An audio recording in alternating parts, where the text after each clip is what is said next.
Hello friends, कैसे हैं आप सब। तो एक बार फिर से आपका इक्वलाइज़र के क्लास नंबर 3 में आपका बहुत बहुत स्वागत है। आज के इस वीडियो में हम लोग सीखेंगे कि ऑटो ट्रैकिंग के जरिए फुटेज को कैसे ट्रैक करना है, कैसे सीन ओरिएंटेशन करना है और कैसे कोई भी टेस्ट ऑब्जेक्ट उसके ऊपर बिठाना है। बहुत इंपॉर्टेंट है। तो पूरी चीज़ लाइन बाय लाइन सीखेंगे। तो वीडियो को एंड तक जरूर देखिएगा, स्किप बिल्कुल भी मत करना, क्योंकि अगर कोई भी एक स्किप हो गया तो आपको कुछ समझ नहीं आएगा। चलिए फिर वीडियो को शुरू करते हैं। तो सबसे पहले आपको कैमरा में जाना है और यहाँ से कर लेना है ब्राउज। तो मैंने यहाँ से ये फुटेज ले लिया। अभी इसको आपको क्या करना है कि प्लेबैक में जाके कर देना है इंपोर्ट बफर कॉम्प्रेशन, क्योंकि ऑलरेडी हमने इसकी कॉम्प्रेशन को एक्सपोर्ट कर रखा है। और ये मैंने आपको बता भी दिया है कि ये क्यों करते हैं, क्योंकि ताकि आपकी जो फुटेज है वो स्मूथली प्ले हो सके। तो देखिए अभी हमारी जो फुटेज होगी वो एकदम स्मूथ प्ले हो रहा होगा। ठीक है, तो हो गया। अभी ऑटो ट्रैक करना है इसमें, बाद में हम मैनुअल ट्रैक भी सीखेंगे, लेकिन फिलहाल अभी हमें ऑटो ट्रैक करनी है। तो ऑटो ट्रैक के लिए हम यहाँ जाएंगे और उसके बाद हम कर देंगे ऑटो ट्रैक पे क्लिक। देन आपको सीधा आना है यहाँ पे ऑटो ट्रैकिंग के सेटिंग में, और यहाँ पे आके आपको ये पॉइंट और फ्रेम की वैल्यू है। तो मैं क्या करने वाला हूँ कि यहाँ पे कर देता हूँ लाइक ऐसा 100, स्पेस देके कर देते हैं 150।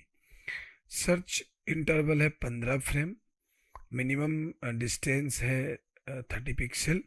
पैटर्न ठीक है, अभी फिलहाल के लिए इसको छोड़ देते हैं, बाद में अगर वैसा कुछ लगेगा किसी फुटेज पे तो हम इसको भी चेंज कर सकते हैं।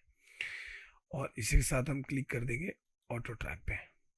यहाँ पे आपको मिलेगा फॉरवर्ड एंड बैकवर्ड, आपको कर देना है सिंपल सा ट्रैक। अब आपकी ये फुटेज ट्रैक हो रही है, तो हम आपसे मिलते हैं ट्रैक के बाद।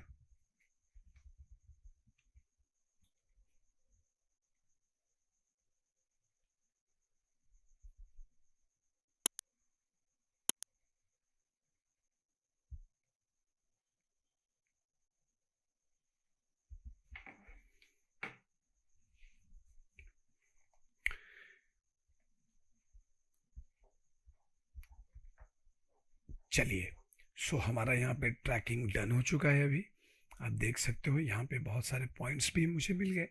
अब हमें क्या करना है कि अब सिंपली इसको कैमरा सॉल्व करना है। ठीक है, जैसा कि मैंने आपको पहले भी बताया है कि इसके स्टेप्स होते हैं। तो उस स्टेप्स में है कि अभी तीसरे नंबर पे है कि इसे कैमरा सॉल्व करना है। कैमरा सॉल्व करने के लिए आपको कैलकुलेशन में जाना है और यहाँ से करना है कैलकुलेशन ऑल फ्रॉम स्क्रैच। कर दो, ये देखिए। अगर आप यहाँ पे देखेंगे तो बहुत ही गंदा ट्रैक आया है, यानी कि एरर जो 452 है, जिसे 0.5 के अंदर होना चाहिए, लेकिन ये 452 है। कोई बात नहीं, चलिए इसको ठीक करते हैं। और ये बहुत सही है कि ये एरर आया है, आपको भी आ सकता है।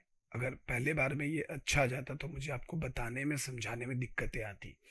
देखिए ये बहुत हाई एरर है, ठीक है, बहुत ही हाई एरर है। अब मैं ये वाला पहले, ये जो है ना डेविएशन ब्राउजर, पहले इस डेविएशन ब्राउजर को अच्छे से समझो। कोई दिक्कत नहीं है, थोड़ा टाइम लगेगा लेकिन चलेगा। तो आपको डेविएशन ब्राउजर में जाना है और यहाँ पे आना है और इसको आप कर लीजिए इससे बड़ा।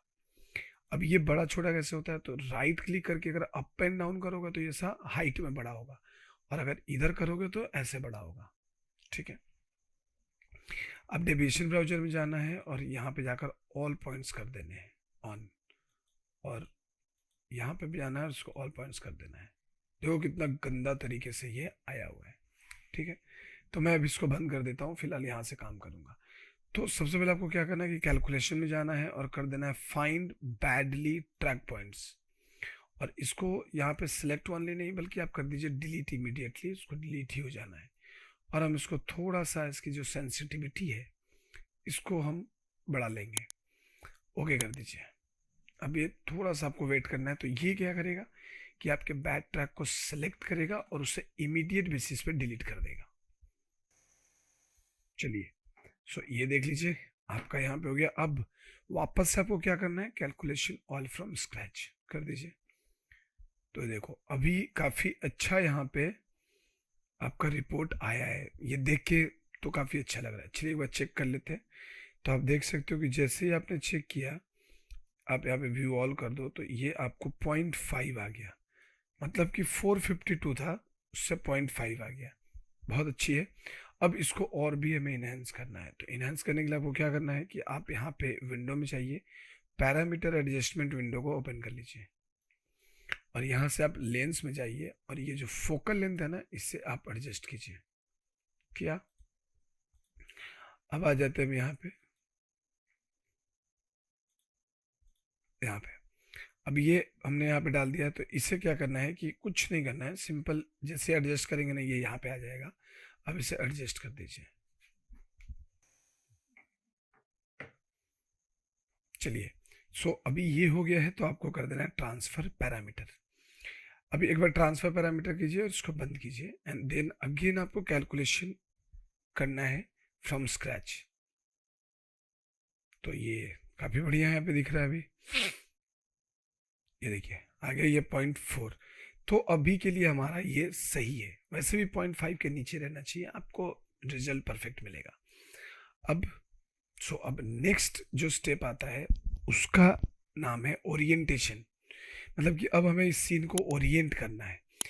तो एंकरिंग यहाँ पे ऑटो ट्रैकिंग में जाइए और 3D कंट्रोल में आ जाइए। तो ये देखो आपका आया। इसको लेफ्ट माउस बटन से आप इसको ऐसा घुमा सकते हो क्लिक करके, और राइट माउस बटन से आप आगे पीछे ऐसा कर सकते हो। यहाँ पे पर्सपेक्टिव चेक कर सकते हो, ऑर्थो चेक कर सकते हो। ये ऑर्थो में है, अब ये पर्सपेक्टिव में है। साइड पे क्लिक करेंगे, फ्रंट पे क्लिक करेंगे तो ऐसा सब कुछ दिखेगा। आप अगर साइड पे क्लिक करेंगे तो देखोगे कि आपका जो कैमरा है कुछ इस तरीके से है, जिसको हमें ओरिजिन पे सेट करना है। तो इसके लिए हमें क्या करना है, बहुत ही सिंपल सा तरीका है, सो डोंट वरी। बहुत ही सिंपल सा तरीका है। आपको क्या करना है कि आ जाना है लाइन अप कंट्रोल में। ये देखो ये 3D पॉइंट्स हैं आपके सारे। तो इसमें आपको 3 पॉइंट्स चूज करने हैं अपने ग्राउंड पे, जिसको हम ग्राउंड प्लेन बुलाएंगे। तो ऑल्ट दबाइए और इसको सिलेक्ट कर लीजिए, ठीक है। और हम यहाँ पे एक शिफ्ट दबा के, ऑल्ट दबा के शिफ्ट दबाते हैं इसको, और इसको हमने कर लिया। देखो 3 पॉइंट हमने सेलेक्ट किया। अब आ जाओ आप वापस से 3D ओरिएंटेशन कंट्रोल में, यहाँ पे साइड पे क्लिक करके रखना और एडिट में जाना है और align 3 points to X G plane. X और जी ओरिएंटेशन में ही तो हमें चाहिए होता है, एक्सिस में। तो हमने यहाँ से एक्स और जी प्लेन चूज कर लिया है। डन। ये देखिए अभी ये काम अपना हो गया, आप देख लो। तो ये एकदम लाइन से ऐसे आ गया, लेकिन इसको हमें ग्रिड पे डालनी है। अगर आप इसको देखें तो हमें इसको ग्रिड पे डालनी है। तो ग्रिड पे डालने के लिए क्या करना होगा, अगेन आपको लाइन अप कंट्रोल में जाना है और यहाँ से आपको ऑल्ट दबा के फिर से किसी एक को सिलेक्ट कर लेनी है। जैसे मैंने इसको सिलेक्ट कर लिया, डन। एंड देन वापस से आप आ जाइए 3D ओरिएंटेशन कंट्रोल में, edit, move 1 point two origin. ये देखो जैसे ही आपने यहाँ पे ओरिजिन पे क्लिक किया, देखिए आपके सारे के सारे जो पॉइंट्स है यहाँ पे ओरिजिन पे सेट हो चुके हैं। सी, अब हमें क्या करना है कि अब हमें इसके ऊपर अगला स्टेप जहाँ पे हमें करना है कि हम इसके अंदर किस तरीके से कोई ऑब्जेक्ट को डाल के टेस्ट कर सकते हैं कि सही बैठा है या नहीं बैठा है। तो उसके लिए आपको क्या 3D मॉडल में जाना है, क्रिएट में जाना है और आपको कर देना है यहाँ से क्यूब। तो देखिए आपका क्यूब आ गया। ये देखो अगर आप इसको फ्रंट कर देते हो तो देखिए क्यूब आपका आ गया, जो कि यहाँ पे है कुछ। लेकिन ये एग्जैक्टली सही बैठा है कि नहीं कैसे पता चलेगा, वो आपको दिखेगा लाइन अप कंट्रोल में। तो देखिए बॉक्स जो है वो कुछ ज़्यादा ही बड़ा है। इसको फुल फ्रेम कर लो तो बॉक्स कुछ ज़्यादा ही आपको बड़ा नज़र आएगा। तो आपको क्या करना है कि 3D ओरिएंटेशन कंट्रोल में जाना है, ऑल्ट दबा के इसे सिलेक्ट करना है। यहाँ पे नीचे मिलेगा स्केल का ऑप्शन, आप इस पर क्लिक कर दीजिए और इसे छोटा कर दीजिए। छोटा कर देते हैं अभी के लिए। अब अगर मैं इसको यहाँ से साइड में देखूँ तो ये बॉक्स अभी हमारा यहाँ पे दिख रहा है, ठीक है। लेकिन देखो अभी ये प्रॉपर तरीके से है नहीं है, मतलब बैठा नहीं है ठीक से। आप एक बार लाइन अप कंट्रोल में अगर चेक कर लो तो आपका बॉक्स यहाँ पे कहीं पे है। ये देखिए यहाँ पे। तो मैं इसे थोड़ा और बड़ा कर लेता हूँ भाई, ज़्यादा नहीं, थोड़ा सा बड़ा कर लेता हूँ। ठीक है, लेकिन देखोगे कि ये प्रॉपर बैठा हुआ नहीं है।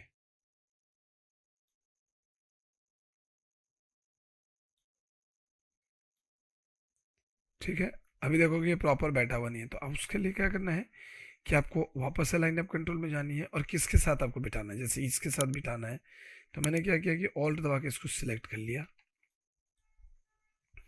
एंड आप आ जाओ लाइन अप से 3D ओरिएंटेशन कंट्रोल में और आप इसे भी, ये देखो पहले आप एक काम करो, ऑल्ट दबा के इसको सिलेक्ट कर लो, ध्यान से समझना। ऑल्ट दबा के हमने इसको सिलेक्ट किया, 3D ओरिएंटेशन में ये लाइन अप कंट्रोल में जाते हैं और ऑल्ट एंड शिफ्ट दबा के इसको सिलेक्ट किया।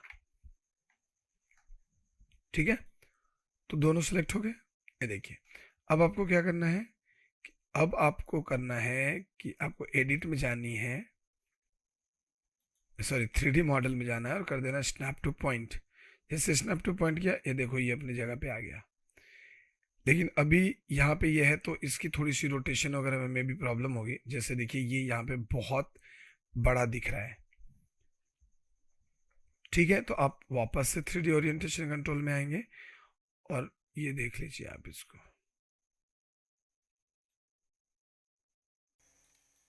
और इसको ऐसे पकड़ के यहाँ से छोटा कर लो। क्योंकि कैमरा के बहुत आगे है तो मैं क्या कर सकता हूँ कि ऑल्ट दबा के इसको भी सिलेक्ट कर सकता हूँ। ऑल्ट दबा के इसको किया एंड ऑल्ट एंड शिफ्ट दबा के इसको भी सिलेक्ट कर सकता हूँ।